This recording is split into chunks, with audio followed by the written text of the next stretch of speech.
Salut à tous, bienvenue sur le plateau de Gym Tonic, battu logiquement à la dernière minute par le 7e du championnat belge. L'OGC Nice dit déjà quasiment adieu à l'Europa League. Il faudrait en effet un miracle auquel personne ne croit pour espérer se qualifier pour les barrages. Les Rouges et Noirs n'auront jamais été à la hauteur dans cette compétition, même s'il faut aussi tempérer cet échec.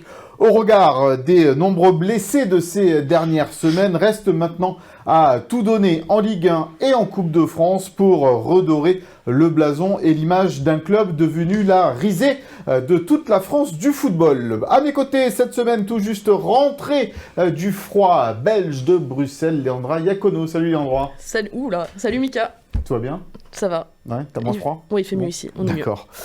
Il est en colère, il ne décolère pas, il est tout bougon, mon cher Will, depuis hier soir. Allez, ça fait du bien de le voir sourire un petit peu. William Humbert, salut mon Will. Salut Mika, salut à tous. Antoine Dalgoulet est parmi nous, salut mon Antoine. Salut Mika, salut à tous. Toi, tu vas bien, toi t'as toujours le sourire, toi. J'essaye. Un éternel optimiste. Et Vivien Seller est également parmi nous. Salut Vivien. Salut Mika, salut à tous. Au sommaire de cette émission, nous reviendrons bien sûr sur ce nouveau fiasco face à l'Union Saint-Gilloise et cette quasi-élimination. On s'en fout pas. Mambati, comme diraient les Niçois, ça sera notre question du pour-contre. Et puis dans le focus, nous nous intéresserons aux dernières performances de Marcin Bulka, qui a longtemps retardé l'échéance hier soir. Et puis nous basculerons sur le déplacement à Montpellier dimanche. Ce sera le dernier match de Ligue 1 avant les fêtes. Il y aura évidemment un match de Coupe de France tout juste avant Noël. Dans le Souviens-toi d'Antoine, nous évoquerons l'ancien Montpelliérain et niçois, Younes Belhanda. Ça sera en fin d'émission. Mais on démarre donc ce Gymto par cette nouvelle déconvenue en Europa League, défaite 2-1 face à l'Union Saint-Gilloise. Et cette fois encore, Léandra, il n'y avait absolument rien à dire. Non, on va parler du dénouement qui est cruel parce que Nice encaisse ce but dans le temps additionnel. Mais au final, sur l'ensemble du match, la défaite est logique et la victoire pour l'Union Saint-Gilloise est totalement méritée. Si Nice repart du stade Roi-Baudouin avec 5 ou 6 buts dans les valises, ça n'aurait pas été choquant. Heureusement, il y a eu Marcin Bulka qui a sorti un gros match, qui a retardé longtemps l'échéance, comme tu l'as dit. Des miracles aussi défensifs avec un nouveau sauvetage sur la ligne de Tom Louchet, Pablo Rosario aussi. Cette barre transversale de Camara qui peut redonner de l'espoir à un moment donné, s'il marque, peut-être que ça change le match aussi. Mais au final, sur les occasions concédées, sur peut-être pas les attitudes, mais en tout cas l'agressivité et l'intensité montrées tout au long du match, non, il n'y a pas photo et le résultat est logique. On va regarder les stats de cette rencontre entre l'OGC Nice et l'Union Saint-Gilloise. Ça se traduit évidemment tout ce que tu viens de dire dans ces statistiques, avec en particulier le nombre de tirs concédés par l'OGC Nice, 24 tirs concédés, dont 12 cadrés, 6 grosses occasions manquées par l'Union Saint-Gilloise. Et puis voilà, ces ballons touchés dans la surface de réparation, 38 ballons touchés contre 11 seulement pour les Niçois. Tu l'as dit, il y a eu ce poteau malgré tout. Et j'aimerais m'arrêter, mon cher Will, une nouvelle fois en Coupe d'Europe sur les 6 fautes seulement concédées par les Niçois. Cela prouve, cela montre le manque d'agressivité, le manque d'intensité, le manque d'envie de cette équipe niçoise en Coupe d'Europe.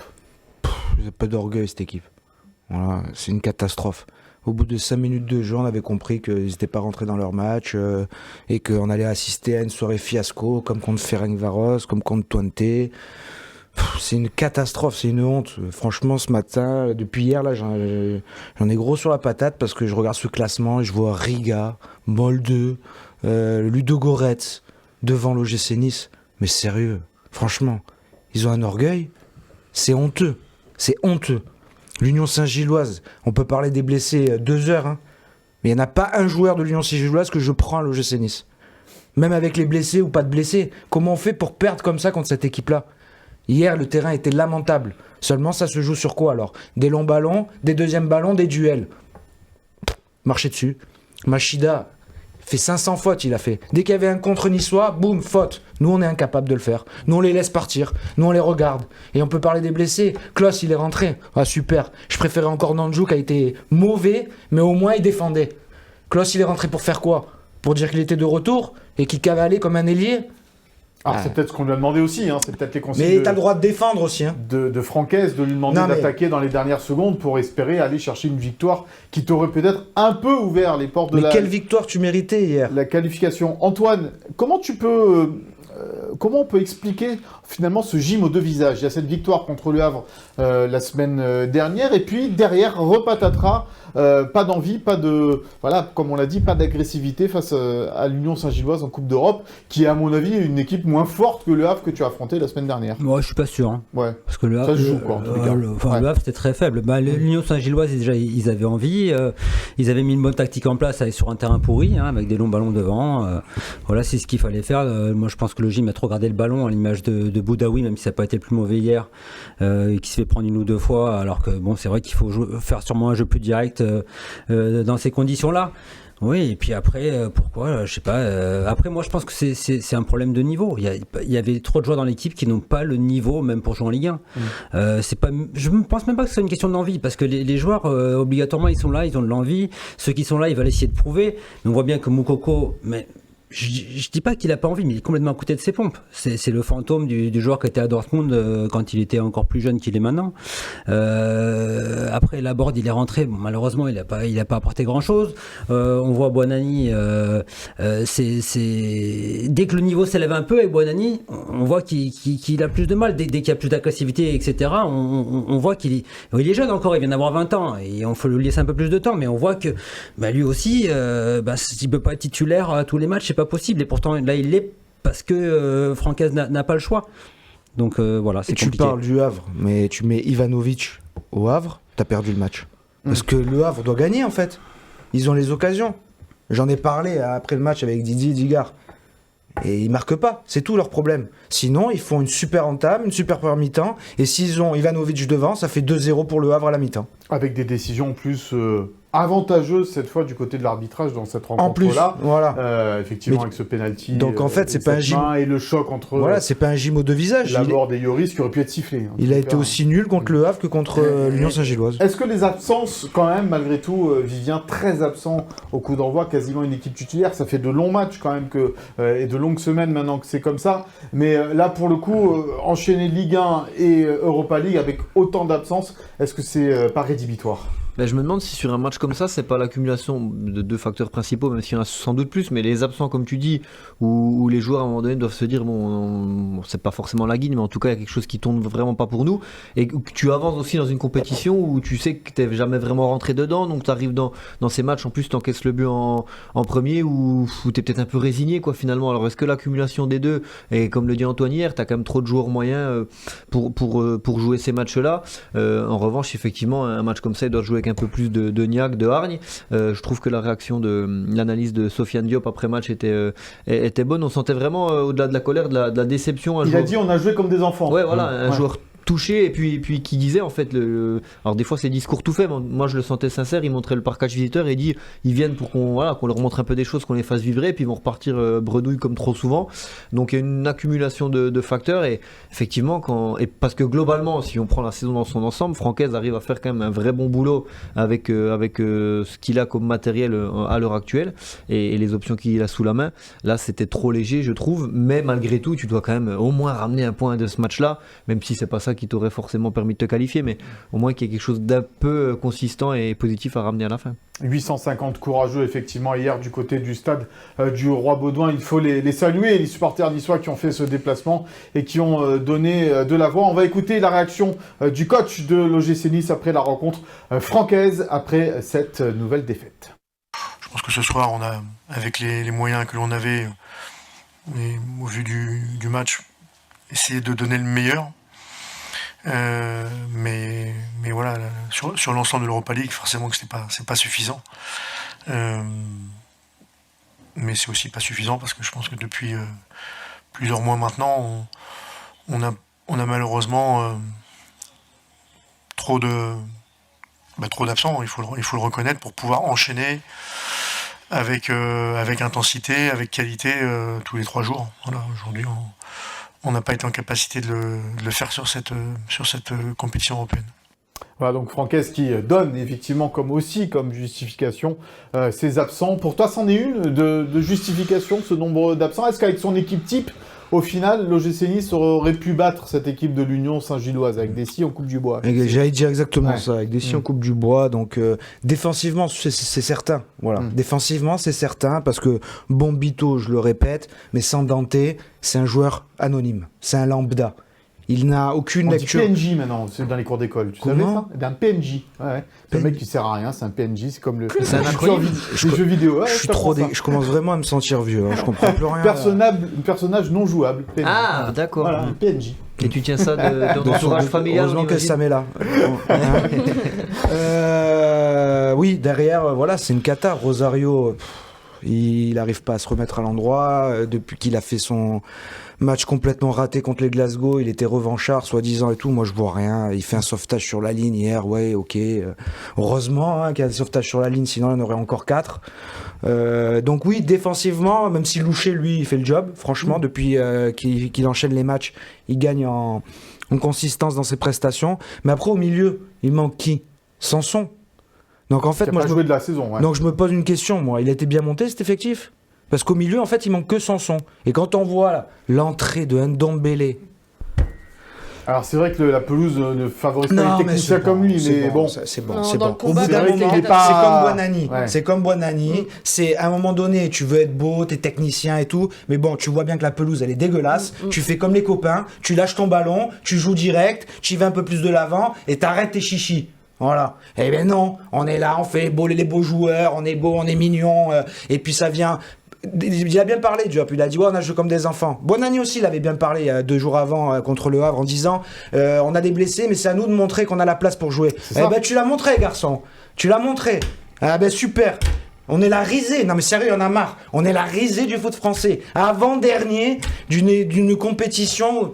Non mais sérieux. C'est Bon, William, tu vas redescendre un Non, peu. ça me gonfle. Parce que tu vas finir par taper Antoine qui est à côté de toi avec tes Non, grands jamais gestes. de la vie, pas Antoine. Non, mais avec tes pas grands Antoine. gestes là, comme ça. Antoine, on a parlé de Buonanni, de Rosario. Moi, il y a un joueur qui commence sur qui je vous pose beaucoup de questions, c'est Moukoko. Que vient faire Moukoko dans cette équipe de l'OGC Nice au final? Ben, là en plus je pense qu'il l'a mis complètement par défaut déjà, Francaise, pour faire un peu souffler Laborde qui avait joué contre le Havre, qui revenait aussi il n'y a pas longtemps de blessure. Moi Moukoko, je sais pas, j'y croyais, pourtant j'ai vu, il avait mis 2 buts de renard contre Saint-Etienne lors du 8-0. Non. T'es pas tombé dans le panneau contre Saint-Etienne. Hein? T'es pas tombé dans le panneau contre Mais non, Saint-Etienne. mais non. Mais il Il y avait a vu cru, ce soir-là. t'as Non, dit, mais il y a cru. Bon, ben laisse-lui y j'y croire. ai cru au début. Voilà, j'y c'est ai Noël. cru. Je me suis dit, bon, c'est un joueur qui peut apporter, qui peut être là, qui peut sentir les coups et tout. Et puis Ah, il joue à après, rapidement, je me suis rendu compte qu'il courait dans le zig à la place du zag et que là, je pense que c'est pas une question d'envie. On le sent, il est perdu sur le terrain. C'est pas une question de volonté. Et je le vois, il me fait de la peine en fait, ce garçon.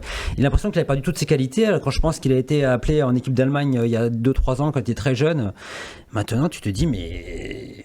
Bah oui, il avait soi-disant 18 ans, Ouais, il marchait alors, sur l'eau. Justement, par rapport à ça, selon nos confrères de Bild, le journal allemand, eh bien, ils ont recueilli les confidences de la personne qui devait censée être le père biologique de Youssoufa Moukoko, mais en fait, c'est pas du tout son père biologique. Il l'annonce dans le journal Bild et il dit en vérité que Youssoufa Moukoko a 4 ans de plus, et donc pas 20 ans, mais 24 ans. Donc ça, ce sont les déclarations du père de Youssoufa Moukoko, enfin de l'ex-père biologique de Youssoufa. Mais en fait, c'est la première fois Moukoko. qu'il l'avoue. Et voilà, Lui. c'est la première fois qu'il l'avoue. Donc Youssoufa Moukoko, au lieu d'être né au mois de juillet, je crois que serait né en novembre 2000. Donc Et- il a 24 ans. Et non pas en 2004. Ouais, mais 2004, n'empêche qu'à 24 ans, il est quand même dans l'affaire de l'âge. Hein. Il pourrait. Oui, bon, pourrait voilà. être- Après pour l'OGC Nice, ça change pas grand chose, Ouais, tu l'as non. pas acheté, bon voilà, t'as pas de problème avec ça. Mais bon, pour situer, puisqu'on parle de Moukoko, Ouais, voilà, oui. c'est l'information donnée aujourd'hui. Il devrait être encore meilleur à en 24 ans qu'à 2000. 20 ans, quoi. Non, mais ça montre le beau bordel autour du joueur aussi. Oui, c'est pas net, quoi. Mais on Est-ce savait déjà que c'était pas très net. Hein. Mais on le savait. L'enquête de Bild, même si à l'époque déjà il racontait l'histoire que en fait cet homme a adopté Moukoko quand il a vu qu'il était fort au foot et qu'il a compris qu'il pouvait faire du business avec cet enfant. Ouais, c'est ça. Donc, C'est ça déjà de base. Ouais. voilà. Bon, après, c'est pas ça qui Mais- fait qu'il n'a pas été bon hier soir face non, à... mais ça contribue face à l'Union Saint-Gilloise. à un état d'esprit qui est pas du tout serein, qui est pas apaisé, qui est pas focus 100% sur le terrain. En tous les cas, ça met, Leandra, une pierre dans le jardin des dirigeants niçois, là pour le coup, qui ont préféré prendre ce joueur-là plutôt qu'un Neil Maupay, comme par exemple, comme on l'espérait en tout début pendant le mercato, quoi. Bah, ça fait pas partie des franches réussites du mercato estival.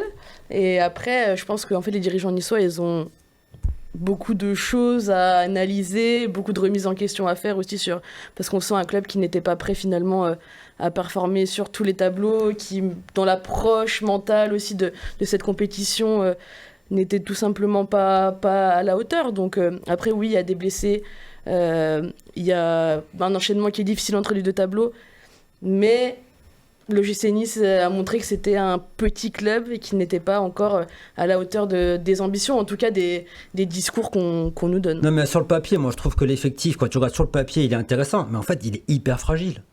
Tu te rends compte, cet effectif, il est fragile, complètement fragilos, quoi. Mais le papier, il est fait de plein de joueurs dont depuis très longtemps, on dit qu'on en attend quand même plus dans la régularité. Ndombele, tu peux toujours trouver des circonstances, mais Ndombele, Klose, Boudaoui, qu'on a connu bien meilleur. C'était un pari, mais tu espères, du coup, et il avait montré en début de saison des belles choses et des belles aptitudes qu'on connaissait déjà de lui, mais Klose, de mémoire aussi, ça manque quand même de régularité. Son entrée hier, on peut la questionner. Donc, c'est soit des joueurs qui sont moyens, soit des joueurs dont on dit on attend plus. Buonanni, ça fait quand même très longtemps qu'on espère qu'ils franchissent le cap, il y a eu des prêts et buteur face au Havre quand même. Hein. Oui, non mais faut signaler. C'est bien qu'il fasse des belles choses. On l'a prolongé pour la troisième fois. Ça va, tout va bien. Mais il marque un joli non, mais c'était intéressant de le prolonger cet été. C'était super intéressant. C'était peut-être pas la priorité. Super intelligent. Mais bon, en tous les cas, Buonanni, magnifique. Très bonne idée. Il a marqué la semaine dernière. Et il a marqué, mais c'est quand même des joueurs moyens dont on espère depuis des années qu'ils franchissent le cap. Et le coup franc. Et il a beaucoup franc contre Glasgow, effectivement. Donc, et puis à l'entraînement, il en met plein aussi. Évidemment, mais il ne faut pas tout voir en noir non plus à un moment donné. Non, mais non. Oui, je sais que c'est compliqué de faire des avant-dernier de Ligue Europa. Oh ouais. Avant-dernier. Oui, il a un pull qui invite au câlin et à la tendresse. Oui, voilà, j'ai plus envie de te faire des câlins avec ton pull là. Mais non, je m'adresse à ma femme. Fait des émules. C'est la personne à laquelle j'ai envie de c'est beau ça, c'est magnifique. Un peu de tendresse dans ce monde de brut. Sa femme, elle va couper l'émission avant la fin, énervé comme il est, à mon avis. Bon, en tous les cas, on va aborder on va parler un peu de Francaise aussi. Mais avant ça, Mika, il faut dire, parce qu'on n'en a pas parlé, mais c'est pas. Non, mais c'est pas le match contre l'Union Saint-Gilloise. C'est pas l'actu qui décide de ton élimination. Quasi élimination, ça va arriver, mais c'est l'ensemble. C'est en fait, t'étais pas prêt au combat contre Twente, contre Ferencváros. Je pense que cette bascule-là. Après, ce premier match contre la Real Sociedad, il conditionne beaucoup de choses aussi. Si tu rates pas le penalty, si tu gagnes le match, peut-être que la dynamique, tu l'impulses et c'est totalement autre chose. Mais t'étais pas prêt à te faire rentrer dedans contre des équipes. T'as un peu pris de haut des équipes comme Ferencváros, comme Twente, et ça pardonne pas. Francaise, est-ce que c'est un premier accro dans la saison de Francaise pour lui? On va l'écouter après répondre à cette question. Will, pour toi d'abord, est-ce qu'il a une part de responsabilité dans cet échec? Non, il fait que ce qu'il a. Et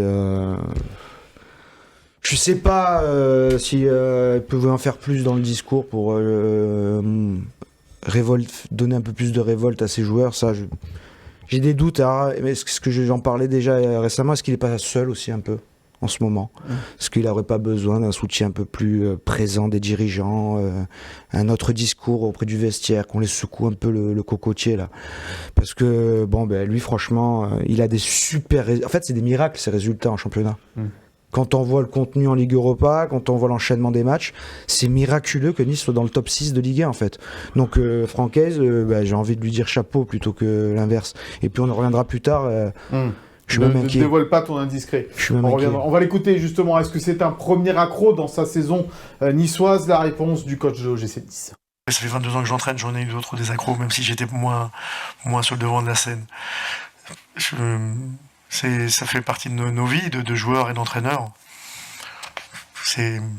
On est déçus. Moi, je suis déçu qu'on ne soit pas à la hauteur de cette Europa League, mais ça ne va pas remettre en cause la confiance que j'ai dans mon groupe, la confiance que j'ai en moi, et j'espère en vivre encore d'autres accros très longtemps. Ça sera plutôt bon signe, mais et c'est jamais linéaire, hein, jamais linéaire. Donc vive les accros, c'est avec plein d'accros qu'on fait des réussites. Voilà, vive C'est les beau. accros, c'est le slogan de Francaise. Évidemment, dans une carrière d'entraîneur, il y a évidemment des défaites et des moments un peu plus compliqués. Comment tu l'as senti, toi, Francaise, hier soir, après la rencontre? Donc, tu étais au stade du Roi-Baudouin, tu as participé à cette conférence de presse. C'est peut-être même toi qui lui poses la question, je ne sais pas. Pas celle-là, non. Pas celle-là. Bon, comment tu l'as senti? Abattu, révolté, résigné? Je pense que c'est un petit mélange d'abattement et de résignation, clairement, parce que je pense qu'il savait même avant ce match que voilà, il y allait avec une équipe qui était déjà fatiguée du match contre le Havre, très peu de munitions. Le jeune Nanjou qui enchaîne les matchs, mais voilà, qui a des crampes à la 60e à chaque fois parce qu'il n'est pas prêt pour ce genre d'enchaînement, d'intensité. Dans cette équipe-là, il y avait déjà deux jeunes joueurs sur le terrain. Isiaga Camara, je pense que sur toute la campagne européenne, il n'était pas voué peut-être à faire autant de matchs. 3-4 jeunes groupes élite ou U19 sur le banc, donc c'est vraiment pas évident. Donc Francaise, je pense qu'il est déçu parce que lui, son objectif, c'est de donner de l'émotion positive aux supporters niçois. Et là, sur cette campagne européenne, des émotions positives, la seule, c'est peut-être cette égalisation à la dernière minute contre Twente, mais qui fait oublier un début de match catastrophique. Donc pas d'émotion, rien. Vraiment, cette campagne, il n'y a rien à garder finalement. Et c'est ça, je pense, le plus dur à accepter pour lui.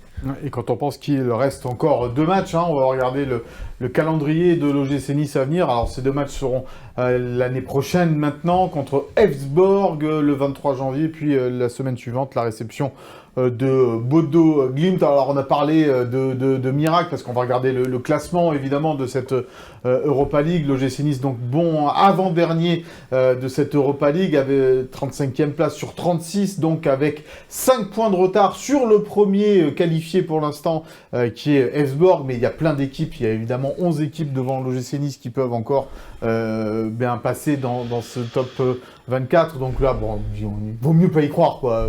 Antoine, là, ça y est, c'est terminé. Quoi. Mathématiquement, tout est jouable. Ouais. Toi, t'es un éternel Non, mais en optimiste, fait, je le savais. c'est trompeur. Oui, parce qu'il va y avoir parce qu'il y a une opposition beaucoup d'équipes. entre les deux, entre les équipes donc qui ils se vont rencontrent. forcément prendre des points. Voilà, Ouais. les équipes vont se Ouais, rencontrer, bien sûr. prendre des points. Donc, même avec 2 victoires encore, l'OGC Nice. Même le coach l'a dit. Hein. Ouais. Mais il a pas. Et puis, boss, allez, on va passer au pour-contre parce que ça peut être un des arguments du pour-contre. On y va.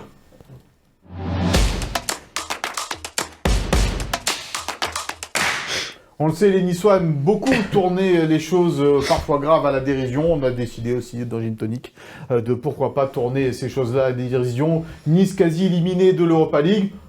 Est-ce qu'on s'en fout? Au final, c'est le pour-contre. On y va. Léandra, je crois que toi, tu t'en fous pas. Ah non, je m'en fous pas, c'est impossible de s'en foutre. Ou alors on devient totalement fataliste, on n'a plus d'émotion et c'est terminé. Non. Justement, si on s'en fout, ça veut dire qu'on n'en tirera pas de leçons. Alors que là, il faut s'en servir pour grandir. C'est un échec, c'est même un fiasco. Mais moi, ce qui me fait encore plus mal, c'est que c'est terrible pour l'image du club. Où il l'a dit, c'est la honte. Nice est la risée du football français, surtout en comparaison à ce que font tous les autres, finalement. C'est ça, en fait, qui rend tout un petit peu plus dramatique. C'est de voir Brest, de voir Lille, c'est de voir Lyon, qui est 4e, qui est assuré déjà d'être qualifié. Donc non, on peut pas s'en foutre. C'est important de pas s'en foutre. L'Europe, c'était censé être de la joie, c'était censé être des émotions, et j'espère que l'année prochaine, on sera encore là pour le vivre, que le gym ira chercher cette qualification et qu'il aura grandi par rapport à ce qu'il a vécu cette saison-là. Mais voilà, impossible de s'en foutre. Will, Mambati? Certainement pas, mais puisqu'il faut faire un pour, je veux dire que la France s'en fout. Voilà. La France du foot s'en fout complètement de l'OGC Nice, rigole de l'OGC Nice, donc on leur donne raison. Continuons, et voilà, on s'en bat, super. Voilà. J'ai rien d'autre à dire parce que... Non, mais quand on voit, alors on va élargir le débat sur on s'en fout, mais quand on voit le désintérêt au stade, par exemple, où il y a de moins en moins de monde qui vient à l'Alliance Riviera, un désintérêt général aussi peut-être pour le football en particulier, Nice qui échoue sur la scène européenne, c'est ni la première et certainement pas ni la dernière fois que ça va arriver vu la culture européenne de ce club. Allez, on y va, on passe à autre chose et puis on verra bien si les jours seront meilleurs, quoi. Mais si on prend les chiffres, je suis pas sûr que ce soit la pire année en termes d'affluence à l'Alliance, hein. Non, mais là, sur les derniers matchs, quand même, d'Europe, Will, c'est quand même assez... je sais pas, moi je me rappelle la compliqué. saison mais avec c'est la un joueur dynamique qui fait ça exceptionnel aussi. comme Atem Ben Arfa, et il y avait déjà des fois le stade vide. Quand il fait son spectacle contre Angers, je crois qu'il y a même pas 20 000. Donc quand il y avait Balotelli et compagnie, c'était pareil.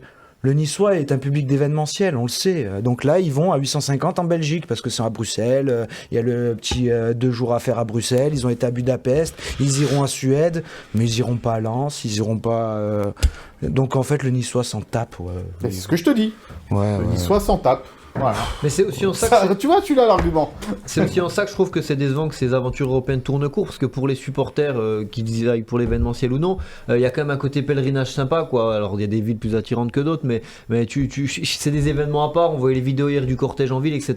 Je suis pas sûr qu'ils soient tous 100% focalisés sur l'importance du match et de l'affiche du soir, mais il y a quand même quelque chose. Tu vas entre potes, tu as l'occasion de découvrir une ville, des traditions. Enfin, c'est des souvenirs qui marquent quand on suit un club et quand on l'aime.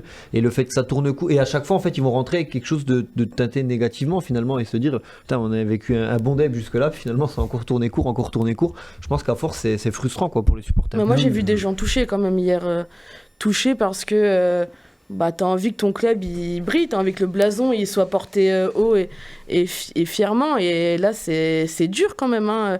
J'entendais quelqu'un là ce matin en montant dans l'avion qui disait ouais tous les autres se régalent et nous on se fait chier. Et c'est hyper dur pour eux aussi. Ouais, parce que l'Europe, c'est pas ça. Quand ils vont la chercher la saison dernière, on se dit, ouais, là, on va vivre des émotions de fou. Et au final... Non, mais ça, c'est sûr, Léandre a raison, mais ça, c'est un noyau dur de supporters. Après, dans la majorité, en fait, ici, les Niçois sont trop gâtés. Ils ont tout ce qu'ils veulent, ils ont la mer, ils ont la montagne, ils peuvent sortir, ils ont les spectacles, comme disait Will, c'est un public d'événementiel. Donc ici, de toute façon, on est trop gâtés, c'est vrai. On va à Lens, hein, que ça soit quand ils étaient en Ligue 2, le stade, il est toujours plein. Quand tu comptes le Havre, le stade est plein. Mais parce que peut-être que les gens aussi, ils ont moins de choses, peut-être, d'événements à aller voir dans leur région, mais eux ils sont vraiment attachés à leur club et c'est leur vraie passion. Ici à Nice, c'est voilà. Mais est-ce que les résultats font aussi que peut-être, et c'est un autre débat, le public commence à être complètement dégoûté en fait par cette non, les résultats c'est n'importe quoi. Tu vois. Alors les résultats en Coupe d'Europe, hein, parce que je parle pas du championnat. Bien non, mais à Lens, peu importe les résultats, qu'ils soient dernier de Ligue 2 ou qu'ils soient deuxième de Ligue 1, à Lens t'auras toujours du monde. Et puis, parce que les gens c'est leur vraie passion. T'es gâté en termes de résultats depuis l'arrivée de Jean-Pierre River. T'es hyper gâté. On allait au Ré, on allait voir juste des guerriers qui étaient là pour... s'il y avait une victoire, c'était un miracle. Et là, t'es dans un beau stade, t'as des belles équipes, t'as eu des très très beaux joueurs que t'aurais jamais dû avoir. Ndombele encore en fait partie. Tu devrais jamais avoir un joueur comme Ndombele à l'OGC Nice. Et pourtant, on est nuls. Non mais il y a une forme de dégoût. Franchement, il a résonné dans tout le bâtiment de ce matin. On est nul de William. Je pense qu'à la compta ils ont entendu. Non mais sérieux, quand on s'en fout, je parle aussi des joueurs. Je pense que hier les joueurs, ouais, j'ai vu Guessant se jeter par terre à la fin du match. Je pense que Marcin Bulka, s'il avait pu casser 2-3 chaises dans les vestiaires, il les a cassées parce que voilà, il y en a 3, 4 vraiment. Le sentiment de révolte, qui avait vraiment les boules. Mais les autres, mais ils sont déjà passés à autre chose. Ça y est, ce matin, ils sont déjà en train de rigoler. Ouais, d'accord. Mais c'est bon. Tu vois que ce thème, finalement, oui, mais après, c'est aussi parce que t'as tellement fait tourner avant, quand t'avais un groupe fourni. T'as fait passer le message à la base que oui, il n'y avait pas urgence, tout ça, on pouvait jouer un petit peu avec Louché, Camara, enfin vraiment, à un moment quand tu comptes Twente avec Guessant, Boga, Chaud sur le banc, tu fais pas passer le message qu'il y a urgence et qu'il faut gagner les matchs. Là, c'est un super argument de la part de Léandra. Tu ne donnes pas l'impression à ton équipe que c'est une priorité cette Europa League, tu la donnes pas non plus aux supporters, et après, tu t'étonnes pas que derrière, face aux Glasgow Rangers, il n'y ait personne dans le stade. Mais je sais pas, mais on met pas la charrue avant les bœufs. Tu veux convaincre tes supporters, il faut d'abord que tes joueurs sont convaincants. Tu vas pas convaincre tes supporters avant de convaincre tes propres joueurs, je suis désolé. Mais l'élan, c'est l'équipe qui doit l'amener, pas l'inverse. Le problème, c'est encore l'attachement au maillot. De toute façon, maintenant, il y a beaucoup moins d'attachement au maillot. Et la dernière fois, on en parlait avec Alain Watley, il disait que c'était bien aussi d'avoir des joueurs qui aient le cœur rouge et noir, le sang rouge et noir. Effectivement, si tu as un vrai noyau dur dans ton équipe, avec des joueurs qui aiment le blason, qui sont peut-être un peu moins forts, mais qui vont se battre jusqu'au bout, eux, ils savent ce qu'on représente la Coupe d'Europe. Ils savent qu'ils n'ont pas envie que Nice soit la risée de la France en Coupe d'Europe. Benjamin André, par exemple, à Lille, c'est exactement le profil. Non, mais c'est ce que j'ai dit, il n'y a pas forcément Benjamin André niçois. Et ben voilà, ceux qui aiment vraiment le maillot et qui sont vraiment niçois, ils se battraient pour pas que Nice soit la honte vois le cardinal, de la France en Coupe d'Europe. Et dans le staff, c'est pareil. Ça serait autrement. Et même tu serais moins bon, mais au moins tu ferais 20 fautes par match. Et je peux te dire qu'à Saint-Gilloise, tu perds pas. Dans le staff, pareil. Mais Frédéric Joria, je l'embrasse. Mais je suis content pour lui qu'il soit plus dans le staff. Hein. Parce que franchement, pour sa santé, vaut mieux. Hein. Mais il en ferait monter 2-3 au rideau, moi je te le dis. Hein. Mais Fredo, il pourrait pas supporter ça. Lui qui connaît le club, qui a eu le bonheur de lever le dernier trophée du club en 97, 27 ans, et il voit ça en Coupe d'Europe. Mais tu sais que je me pose la question, parfois j'ai 46 ans, je me dis est-ce que je reverrai un trophée dans l'histoire de l'OGC Nice? Non, nous maintenant, notre nouveau dicton, c'est on vient, on pas. perd et on s'en va. C'est ça maintenant l'OGC Nice. Elon Musk a dit de notre vivant on ira sur Mars. Est-ce que de notre vivant on reverra un trophée du côté de T'es déjà allé au l'OGC Stade Nice? de France, c'est une première étape, maintenant faut gagner. Voilà. Mais en tout cas, Je pense que j'irai peut-être sur Mars avant de voir un trophée à l'OGC Nice. Mais je Tu l'espère mangeras parce à Mars, que c'est tout. c'est ce qui fidélise un public aussi.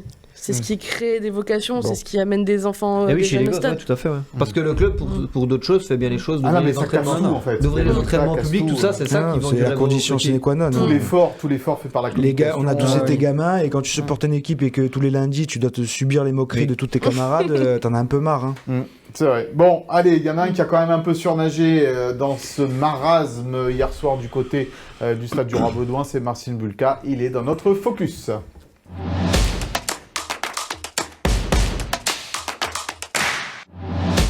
Il a longtemps retardé l'échéance, on l'a déjà dit dans cette rencontre, auteur de plusieurs arrêts déterminants. Marcin Bulka, hier soir, a été à la hauteur de cet événement en Coupe d'Europe.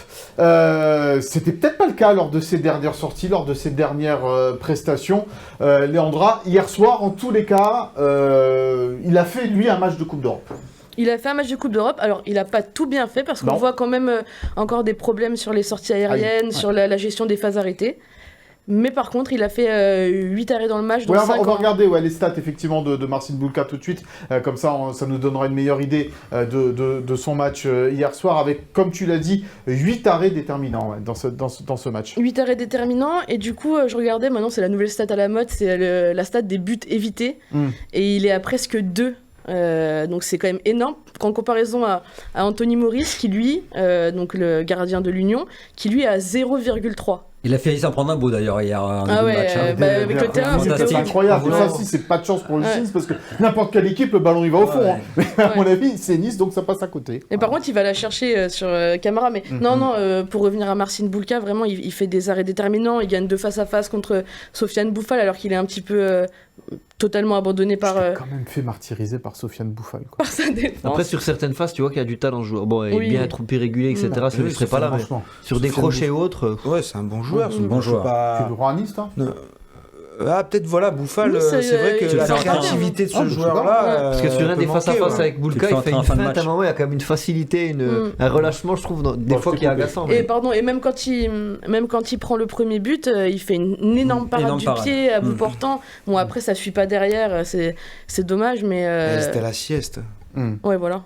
Bon, elle est difficile à juger, Will, cette saison de Marcin Bulka au final. Parce que, Non, comme mais l'a elle dit est pas Leandra, il est capable de faire des arrêts Non, non, fantastiques. mais elle est pas Et bonne. puis, des fois, il y a des absences sur les sorties aériennes et le jeu au pied, par exemple, c'est Non, encore mais compliqué. Alors que c'est un gardien qui fait plus d'un mètre, il fait quasiment 2 mètres. 1,97. Marcin Bulka. Ouais, 1,97. Donc, dans ces 6 mètres, Je crois qu'il a perdu 200. ouais, dans ces 6 mètres, ça devrait être le roi des airs, quoi. Non, Et au final, Sa saison, elle est pas bonne. À l'image de sa fin de saison dernière, il a perdu le fil pour plein de choses, pour plein de raisons. Et là, c'est pour ça que hier, je suis vraiment content pour lui. Parce que ça fait un moment qu'il court après une prestation haut de gamme. haut de gamme. Il en avait parlé en conférence de presse, comme l'a redit dans son papier Leandra, avant Glasgow, où il fallait qu'il soit décisif. Bon, il en prend 4 le lendemain, il en reprend 4 à Lyon. Donc c'est toujours pareil. Quand tu commences à vouloir faire les efforts, t'es pas récompensé tout de suite. Même en sélection, il en prenait. Voilà, et là il a été récompensé entre guillemets parce qu'il fait un super match. Alors il perd, et malheureusement il évite pas la défaite. Je pense qu'un point ça lui aurait fait encore plus de bien parce qu'il pouvait se l'attribuer à lui-même. Ça aurait été le point de Marcin Bulka. Mais là c'est déjà une très bonne chose que lui refasse un bon match, se remette un peu en confiance, retrouve des sensations positives lui dans son jeu. parce que franchement, sa saison, elle est vraiment, vraiment pas bonne jusqu'à présent. Antoine, est-ce que tu penses que ce qui s'est passé autour de sa prolongation, sa non-prolongation d'ailleurs aujourd'hui, fait que Marcin Bulka, voilà, cette inconstance parfois qu'il peut avoir dans la saison est une des raisons? On en a déjà parlé maintes fois dans cette émission, mais oui, évidemment, même si on dit qu'il est fort dans la tête, on s'aperçoit que finalement non. Pas tant que ça, enfin c'est juste un humain en fait, hein. C'est un homme, voilà, et même si il se met une carapace, etc., inconsciemment ça doit quand même jouer sur ses prestations. On sent qu'il est moins décisif, qu'il est moins à l'aise, voilà, et ça joue dans sa préparation mentale, je pense aussi, voilà. Tu te sens plus les coudées aussi franches que qu'il avait peut-être en début de saison dernière, où il arrivait en pleine force en remplaçant Schmeichel qui était pas au niveau et jouer avec une défense aussi mouvante, ça va quand même pas aider, hein, parce que A3, A4, alors avec par la force des choses et les joueurs dispo évidemment, mais dans la communication, là tu perds Dante Keltoli, et je pense que pour un gardien, même s'il n'y a pas que ça, pas guider les mêmes joueurs, pas être couvert de la même façon, la défense a aussi changé par rapport à l'an passé où il y a des vrais automatismes avec la charnière et Bulka justement, ça va quand même pas aider, donc il y a une somme de choses à mon avis qui font qu'il est pas au top, pardon. Où est-ce qu'on va l'attendre, Marcin Bulka? Sur la régularité dans la deuxième partie de saison, Léandra? Sur la régularité, sur la sérénité qui peut dégager finalement, parce que c'est ça aussi, il donnait confiance à sa défense, il avait confiance en sa défense et il leur donnait confiance. Et là on sent à chaque fois qu'il y a un doute sur qui doit sortir, qui doit la prendre, tout ça, on sent qu'il n'y a plus aucune communication. Donc oui, moi c'est sur ça que je l'attends. Je l'attends sur le fait de prendre un peu ses responsabilités, de progresser dans les airs, parce que il veut aller plus haut, mais il pourra jamais aller dans un grand club, en tout cas s'il progresse pas là-dedans, ou en tout cas à un moment il échouera. Donc il faut très grand club, tu veux un dire. très grand club. Oui. C'est ce qu'il pouvait viser, hein, de c'est base. ça, bien sûr. Après, moi, ce qui m'a un petit peu, ce que j'ai remarqué, c'est que là, par exemple, contre le Havre, là, il prend son but en fin de match. Il est dans une colère noire. Mais oui, mais ça fait Parce combien de matchs qu'il a pas fait de clean sheet. Mais une colère noire comme si Nice avait perdu, quoi. Mais parce que lui, il est dans l'exigence. Oui. Il a gagné 2-1, mais il a pris un but, il est pas content. C'est pas comme les autres. Hein. Et par rapport à la défense qui change aussi, c'est la communication. Il y a Abdelmonem. Parle pas un mot français. J'ai déjà dit, je le redis, parce qu'il parle toujours pas français. Ah, en 2 semaines, ça s'est pas arrangé? Bah, je sais pas, gauche-droite, il a toujours pas appris, ça vient, je sais pas. Bon. Et Rosario, qui parle pas français. Et Rosario, c'est Bernardo en ce moment. Et parce que avec Marcin, il n'y a aucune communication. On l'a vu la dernière fois à la COUF contre Glasgow. Et hier, il y a une situation semblable où Marcin se sent obligé d'y aller parce que il n'y a rien, il parle pas. Et le dernier but.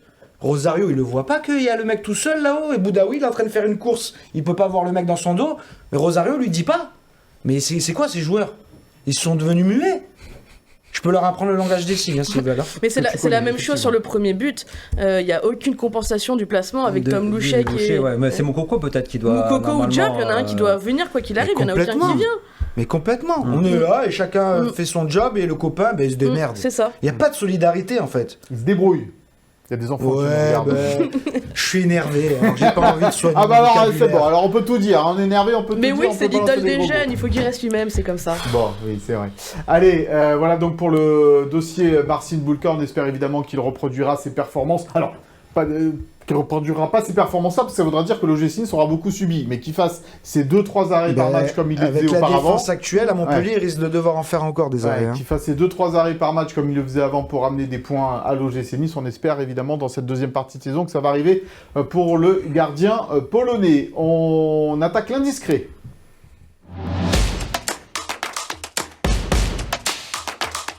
Un indiscret où l'on va revenir, Will, vers Francaise, le coach de l'OGC Nice.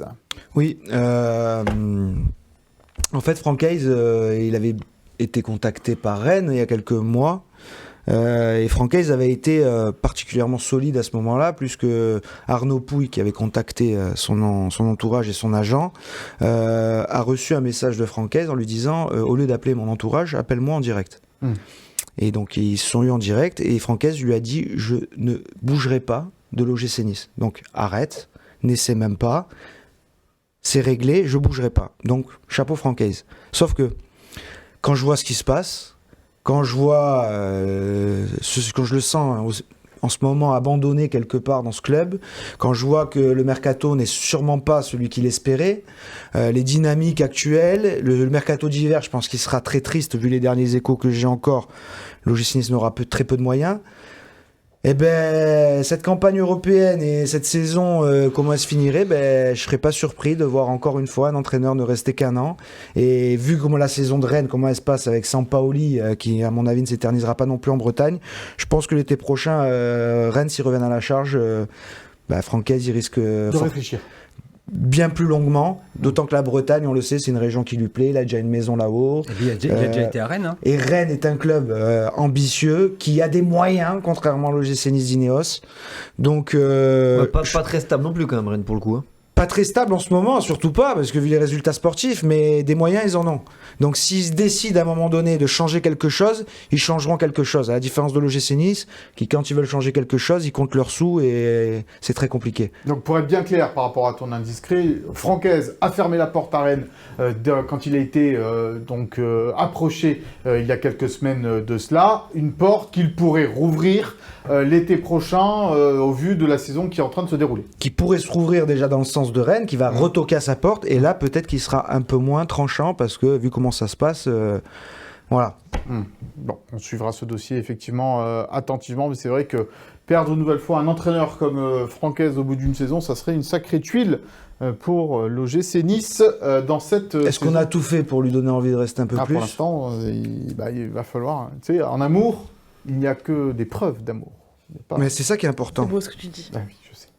Normalement, il y a une petite encore musique un qui peu. se lance en fond après la présentation. On va baisser un peu les lumières, vous allez voir, ça va devenir sympa. Oh là, je vais quitter le plateau. Montpellier-Nice, c'est le prochain match des Aiglons. C'est dimanche à quelle heure, chers amis? Je me rappelle plus. 15. 15h. Dimanche 15h Ben, l'heure de la après le gigot sieste. flageolé. Voilà, histoire de être un peu encore... Ah, ça te parle, ça, le gigot flageolé du dimanche? Non, j'aime toi, pas ça, moi. T'aimes pas ça? Non. Ouais. Bon, en tous les cas, ça sera l'heure pour les Aiglons de réagir face à cette équipe de Montpellier. On va regarder le classement de cette Ligue 1. Et comme tu l'as dit tout à l'heure, au miracle, l'OGC Nice est toujours 6e, classé dans les points de l'Europe face à une équipe donc de Montpellier qui est bonne dernière au classement.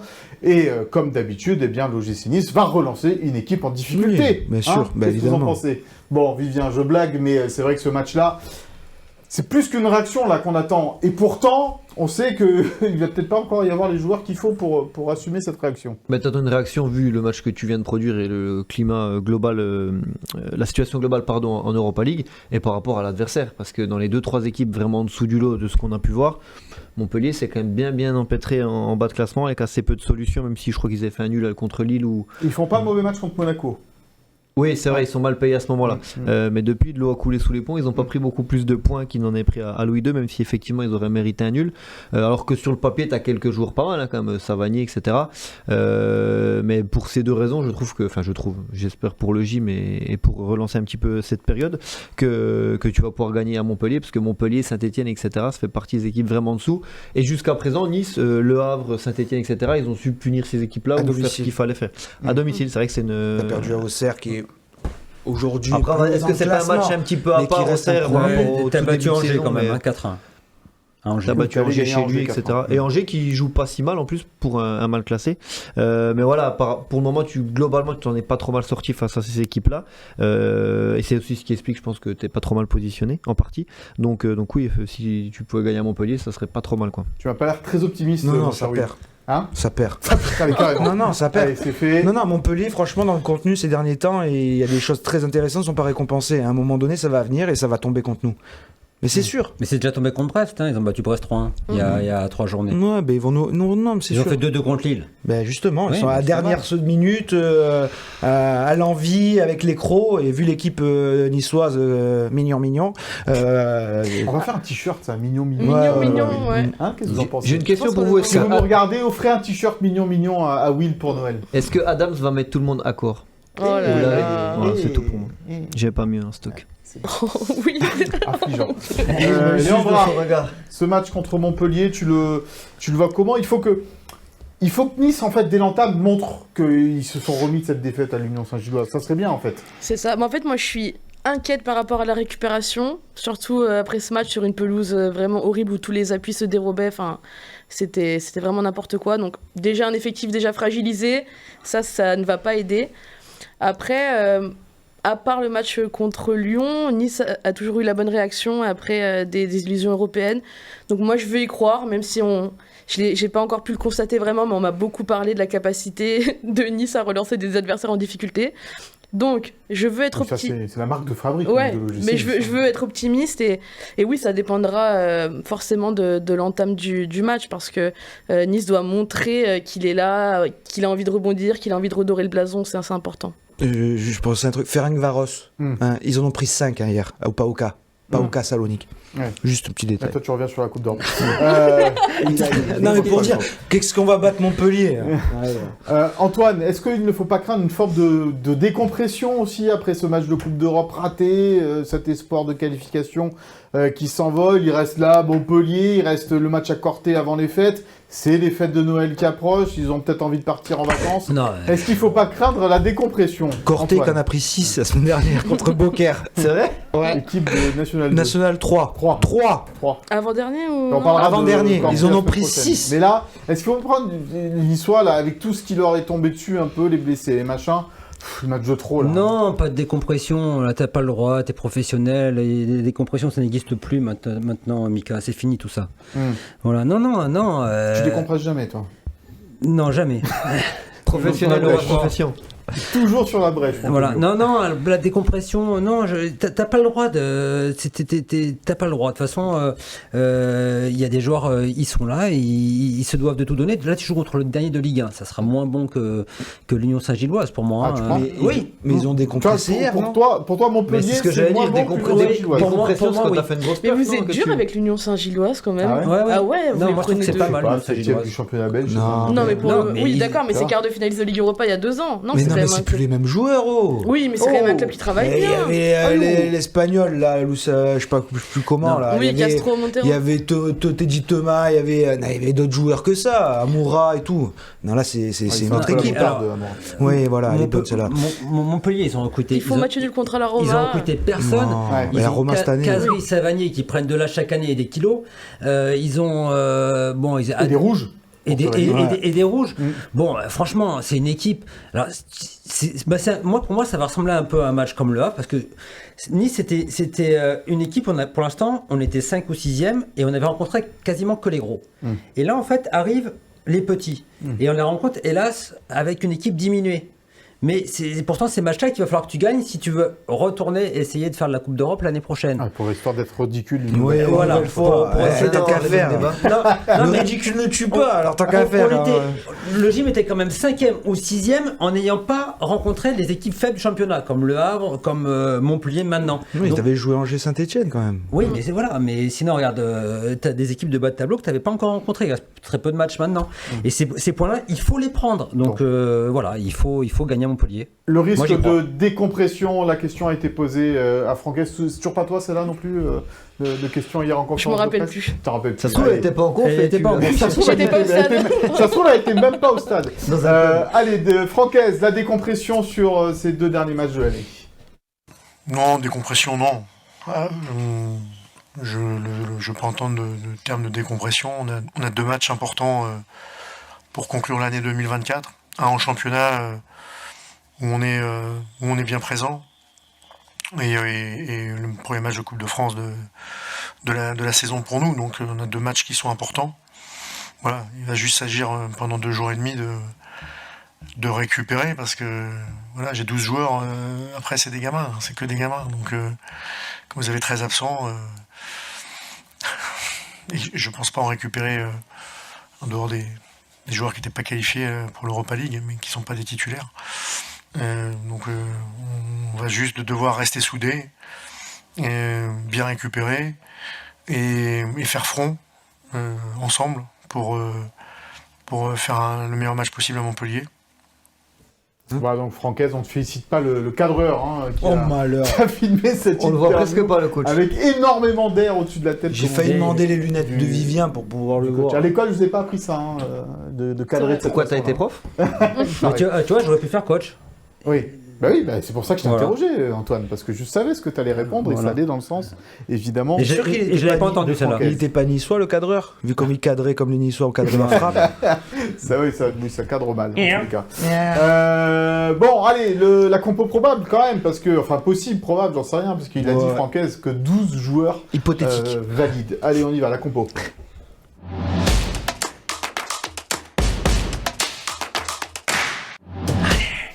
Will, tu vas venir nous détailler cette compo possible. Non, j'ai pris un parti. Ah. Voilà. Puisque eux font n'importe quoi en Ligue Europa, moi aussi je fais n'importe quoi avec la compo. Oula. Voilà. Donc, Alors, Philippe c'est Rizzoli, annoncé. il est toujours Tac. là, voilà. Alors, Dupé dans les buts. Non, quand même pas. Non, on aurait pu mettre Fabrice Bocquet, le gardien de but avant. Non, Tant qu'à faire, on doit aller. non, tu mets Louchy dans les cages. Boulka, Ouais, bon, Boucher. ça bien sûr. Alors, tu reviens à la défense à 3. Alors voilà. Oui. Je reviens à la défense à 3 pour une seule et bonne raison, c'est que il y aura forcément Jonathan Klaus en piston et Jonathan Klaus dans une défense à 4. C'est galère. C'est une catastrophe. Voilà. Donc, je pense, et de toute façon, la paire Bombito-Razario, c'est une catastrophe en ce moment. Parce que tu regardes, on t'en prend 4 Rangers, t'en prends 4 à Lyon, tu dois en reprendre facile 2 ou 3 contre le Havre, et tu dois en reprendre 5 au moins hier. Donc, au bout d'un moment, Bombito-Razario, ça ne marche pas. Donc, il n'y a pas beaucoup de choix pour Francaise. S'il veut consolider cette défense avec un troisième larron, eh ben, ce sera Amidou Doumbouya. Parce que Abdelmonem, Dante, tout ça, ça revient pas. C'est forfait. Abdi, c'est même pas une rechute, Abdi, lui. Lui, c'est une nouvelle blessure. Ah ouais. Voilà, il a changé de stade. Voilà, donc on y va aussi dans le folklore. Donc, les milieux. Donc dans le piston. milieu, donc piston, oui, forcément, Jonathan Klaus qui va basculer côté gauche, puisque Tom Louchet fait vraiment le job à droite et que Klaus serait plus à même de jouer sur son mauvais pied plutôt que Louchet. Retrouver la paire Ndombele Boudaoui qui n'est vraiment pas au top de sa forme actuellement, mais bon, est-ce vraiment, y a-t-il vraiment du choix? Il faudra ouvrir peut-être à un moment donné le dossier Boudaoui quand même. Ah, mais Boudaoui, je vois beaucoup de supporters qui sont très très durs avec lui, mais Boudaoui, il fait, ça se voit pas, le travail invisible, 12, 13 bornes par match. Hier encore, j'ai vu des critiques sur son repli justement, où il oublie le joueur à droite, mais lui au moins il court. Lui il le fait le repli. Ouais, mais quand il porte Donc, un peu trop le ballon. Hier, il a un peu trop porté ouais. le ballon. Il a fait partie de ceux comme Buonanni qui ont un peu trop porté le ballon. Mais dans le boulot, lui, il y va. Quand je vois l'entrée de Ndombele 25 minutes, Bon, ok. bah, on ouvrira un dossier Boudaoui. ouais, il y a mais d'autres peut-être parenthèses à ouvrir avant la peut-être pas mal, sienne, voilà. franchement. Et en attaque. Et en attaque, Guessant, qui est inamovible, indispensable. Heureusement qu'il est là et prions pour qu'il ne s'en aille pas dès cet hiver. Et qui ne se blesse pas. Parce qu'il aura des perspectives, lui aussi, forcément. Il passe pas inaperçu cette année. Il vient de battre déjà son record sur une saison, donc en marquant hier. 7 buts. 7 buts sur une saison, il l'avait jamais fait. Voilà. Donc, Bravo à lui. Avant mi-saison, c'est déjà une belle preuve. Bravo, il continue. Je crois que j'avais annoncé 15 cette année. Ouais, t'es dans les temps, Je bravo. suis dans les temps. Gaëtan Laborde, bon ben voilà, Gaëtan Laborde. Ancien Montpellierin. Ouais. Ouais. Et Sofiane Diop qui. Il est pas mal. Pas mal, et puis dans l'état d'esprit, même si j'étais d'accord avec Leandra qui a marqué dans son dans le jeu Il joueur fait pas que dans tout le bien. repli, Ouais. il a pas tout fait de manière tranchante. Par contre, sur le but, il va le chercher en allant au pressing, en allant donner la bonne passe. Il en donne aussi il est hors jeu. Mais il donne un super ballon à Moukoko qui a réussi à rater le ballon à 2 mètres de la cage. En deuxième mi-temps, début. Donc voilà, donc Diop, il fait partie des joueurs qui sont plutôt sur une dynamique. Ouais, ça fait plaisir. Voilà, et Ça donc fait plaisir. lui, il a de l'envie, et puis encore bravo pour ses mots à la fin du match où lui, il a été vraiment sincère, il a parlé avec le cœur, et voilà. Contrairement à d'autres. 11 Sofiane Diop sur le terrain à Montpellier dimanche et ça sera très bien comme cela. On va terminer cette émission donc avec le Souviens-toi et là on va parler d'un joueur qui a laissé des étoiles dans les yeux des supporters niçois. Il s'agit de Younes Belhanda.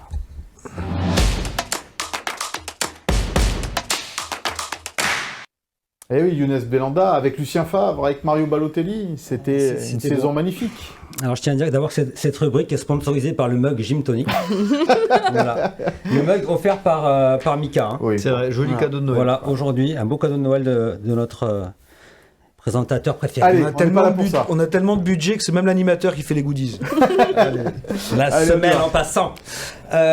Donc notre Younes, évidemment l'a choisi parce qu'il a été formé à Montpellier et champion de France en 2012 avec son club formateur. Là on le voit donc arriver, il a été présenté, il est arrivé en fin de mercato en août 2016. Elle claque cette photo. Ah ouais, avec Mario Quel Balotelli et Jean-Pierre River et donc Younes Belhanda. Donc Je ne sais pas qui est le plus beau des trois, là. Mon cœur balance. Le Donc, président, il est au max, là, à mon avis. donc Younes arrive en provenance du Dynamo Kiev, où il a été prêté donc une saison à l'OGC Nice. Là, on le voit lors de sa présentation, où il a été présenté le même jour que Balotelli, je crois. Ouais.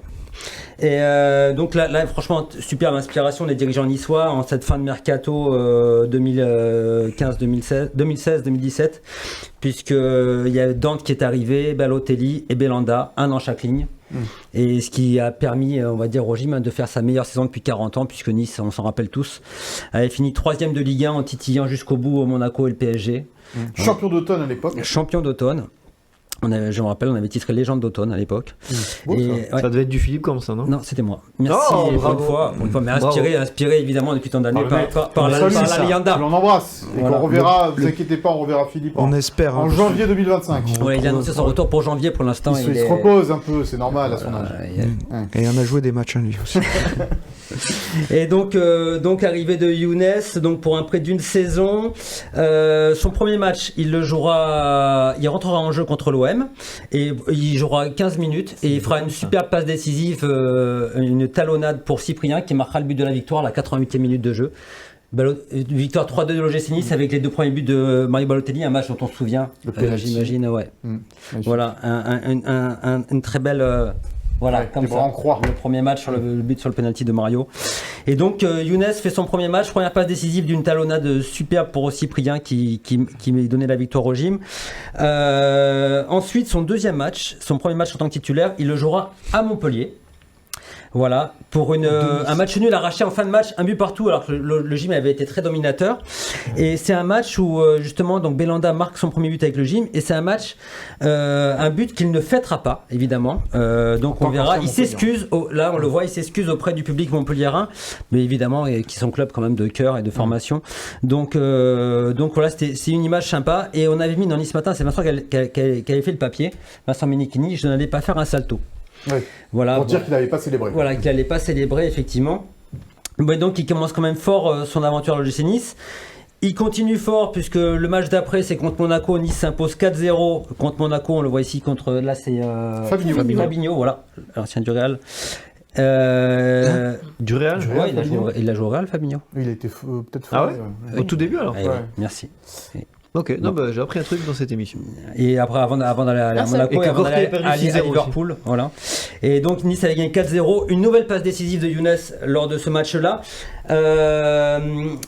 Et sur sa saison, en fait, il a joué quasiment tous les matchs quasiment en intégralité. En tout, il a fait 31 matchs de Ligue 1, sauf ceux qu'il avait ratés au mois d'août, puisqu'il n'est arrivé qu'à la fin août.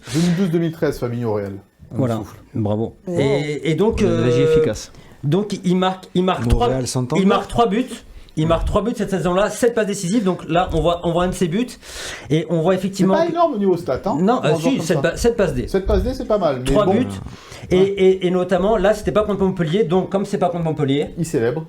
il célèbre Et il fait avec le salto. un salto. Voilà. Donc. Younes, il faut rajouter quand même qu'il Attends, c'est a pas fini. fini les 3 derniers mois, même 4, Blessé. Blessé.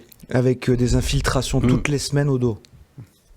Alors, continue. Et c'était donc. Ça, c'est un autre joueur quand même. Ouais, et bon, bah, oui, effectivement, il avait serré les dents, et c'était un élément essentiel vraiment du milieu de terrain, parce que il avait notamment, il pouvait jouer milieu offensif, il pouvait jouer côté gauche devant, il pouvait jouer même milieu défensif, et il pouvait jouer deuxième attaquant. 9,5. Ouais, 9,5. Donc, et ça a été vraiment un joueur très complémentaire au milieu avec Seri, avec Cosiello. Sur les côtés, il y avait Dalbert et Ricardo Pereira. Vraiment, il s'est très très bien entendu avec ces gens-là. Il était très très content de venir à Nice parce qu'au début, il avait dit qu'il venait à Nice parce qu'il voulait une équipe qui joue au ballon. Il les avait vus jouer l'année dernière avec Ben Arfa, la saison d'avant avec Ben Arfa. Il s'était régalé, donc c'est pour ça aussi qu'il était venu à Nice. Malheureusement, donc il s'est éclaté cette année-là, mais il était en prêt.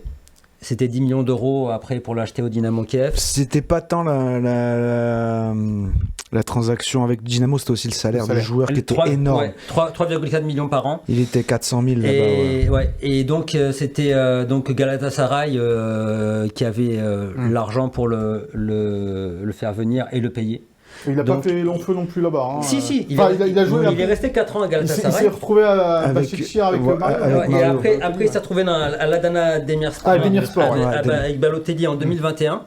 Il avait failli revenir à Montpellier cette année-là, mais finalement il a cédé aux sirènes du club turc qui était à l'époque qui était en train de monter un gros projet. Oui, avec Balotelli. Il y avait même Stambouli, je crois. Stambouli qui était là-bas, qui est bien connu à Montpellier à l'époque. Et il est parti donc de Demirspor en janvier 2024 et maintenant il finit sa carrière à Al-Shamal au Qatar. Ça fait 1 an qu'il est là-bas. Quel âge il a maintenant 34. Belanda. Bon, il ferait pas tâche. Pas du tout. Alors, parce que au-delà, lui, à l'issue du prêt, il rêvait de rester. Il voulait vraiment rester. Il avait vraiment envie. Et au-delà du super joueur, mais vraiment un super joueur, c'est l'homme. Oui, d'une gentillesse incroyable. Une gentillesse et d'une grande classe. Ce qu'il fait contre Montpellier, c'était vraiment symptomatique de l'homme qu'il est. Je me souviens juste l'anecdote, c'est quand Dante est venu, qu'on a fait son anniversaire. Un petit message à Younes pour le solliciter pour la vidéo avec Mario. Réponse dans l'heure. Les vidéos, il s'est occupé de tout. Franchement, Younes, c'est la grande classe. Bon, écoute, bravo pour ce Souviens-toi, Younes Belanda, effectivement, qui a marqué, malgré son court passage à l'OGC Nice, c'est bien l'histoire du club. Avant de se quitter, un petit mot sur le Calena Tour, l'initiative solidaire de l'OGC Nice pendant ces fêtes de Noël. 300 kilos de jouets et peluches ont été ramassés. Place maintenant à la distribution. Ça sera du côté du centre Lacassagne. On va voir une petite vidéo du Calena Tour du côté du centre Lacassagne.